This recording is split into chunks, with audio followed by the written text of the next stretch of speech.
तो चलिए आज बात करते हैं उड़ीसा की। एक ऐसी कहानी जिसमें एक तरफ है एक बहुत कीमती संसाधन, दूसरी तरफ एक बहुत बड़ा कॉरपोरेशन, और इन दोनों के बीच में फंसे हैं वहां के आदिवासी समुदाय। ये लड़ाई ना सिर्फ जमीन के एक टुकड़े की नहीं है, ये लड़ाई है आजीविका की, संस्कृति की और अपने अस्तित्व को बचाने की। हम बॉक्साइट खनन के लिए अपनी जमीन का बलिदान नहीं दे सकते, ये आवाज है सिजमाली में विरोध कर रहे एक प्रदर्शनकारी की। सोचिए, ये शब्द इस पूरे संघर्ष का जो इंसानी पहलू है उसे सीधे हमारे सामने लाकर रख देते हैं।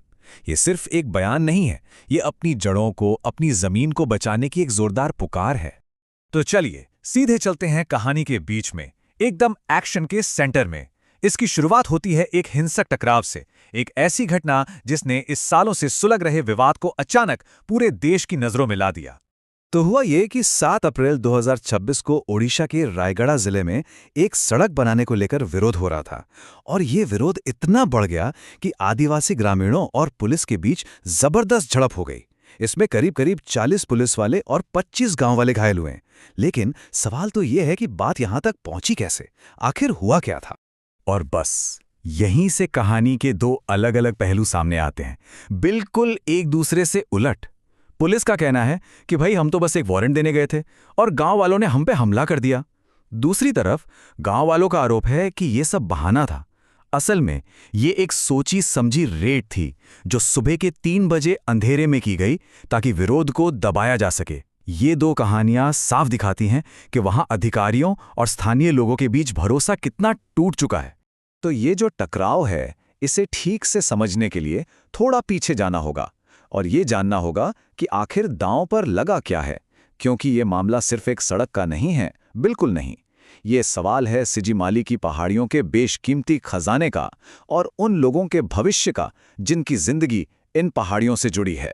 तो देखिए, असल कहानी है बॉक्साइट की। इन पहाड़ियों के नीचे माना जाता है कि करीब 31.1 crore tonne high grade bauxite दबा हुआ है। अब ये बॉक्साइट क्या है? ये वो कच्चा माल है जिससे एल्यूमिनियम बनता है, वही एल्यूमिनियम जो हमारे फोन से लेकर गाड़ियों तक हर जगह इस्तेमाल होता है। और इस पूरे खजाने को निकालने का पट्टा मिला है वेदांता लिमिटेड को। और अगर इसे पूरे देश के नजरिए से देखें तो ये और भी बड़ा हो जाता है। भारत के एल्यूमिनियम उद्योग के लिए ओडिशा की अहमियत बहुत ज्यादा है। सोचिए जरा, देश का लगभग 73% बॉक्साइट अकेले उड़ीसा से आता है। अब आप समझ सकते हैं कि सिजमाली का ये भंडार देश के लिए कितना ज्यादा जरूरी बन जाता है। लेकिन कहानी का एक दूसरा पहलू भी है। इन पहाड़ियों की कीमत सिर्फ खनिजों में नहीं आंकी जा सकती। ये वो जमीन है जहां पीढ़ियों से आदिवासी समुदाय खेती करते आ रहे हैं। ये वो जगह है जहां से इस पूरे इलाके को पानी मिलता है। इन जंगलों से ही उनकी रोजी रोटी चलती है। और इससे भी बढ़कर ये उनके देवता तिजिराजा का घर है, एक पवित्र स्थान। और यहीं आकर मामला कानूनी और नैतिक रूप से उलझ जाता है। सबसे बड़ा सवाल यही है, क्या वहां रहने वाले लोगों ने इस प्रोजेक्ट के लिए अपनी मर्जी दी थी? क्या उनकी सहमति ली गई थी? यही वो सवाल है जो इस पूरे विवाद की जड़ में है। अब इस सहमति को समझने के लिए हमें ग्राम सभा को समझना होगा। ये सिर्फ गांव की कोई आम बैठक नहीं होती।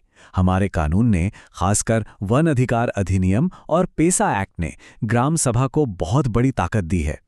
ये एक तरह से आदिवासी इलाकों की संसद है और कानून साफ कहता है कि इन इलाकों में जंगल की जमीन पर कोई भी प्रोजेक्ट शुरू करने से पहले ग्राम सभा की हाँ जरूरी है। उनके बिना कुछ नहीं हो सकता। तो सिजिमाली में क्या हुआ? कागजों पर सरकारी दावा है कि 10 गांव की ग्राम सभाओं ने एक सुर में प्रोजेक्ट को मंजूरी दे दी। लेकिन गांव वालों के आरोप बहुत ही ज्यादा संगीन है। उनका कहना है कि ये बैठकें हुई ही नहीं, ये सब फर्जी था, दस्तखत नकली थे। यहां तक कि लिस्ट में उन लोगों के नाम भी थे जिनकी मौत हो चुकी है या जो नाबालिग हैं। इन्हीं आरोपों के चलते गांव वालों ने पुलिस में एफआईआर दर्ज करवाई और फिर अपनी ग्राम सभा बुलाकर इस प्रोजेक्ट को पूरी तरह से खारिज कर दिया। और ये जानना भी जरूरी है कि सिजमाली में जो हो रहा है वो कोई पहली बार नहीं हो रहा।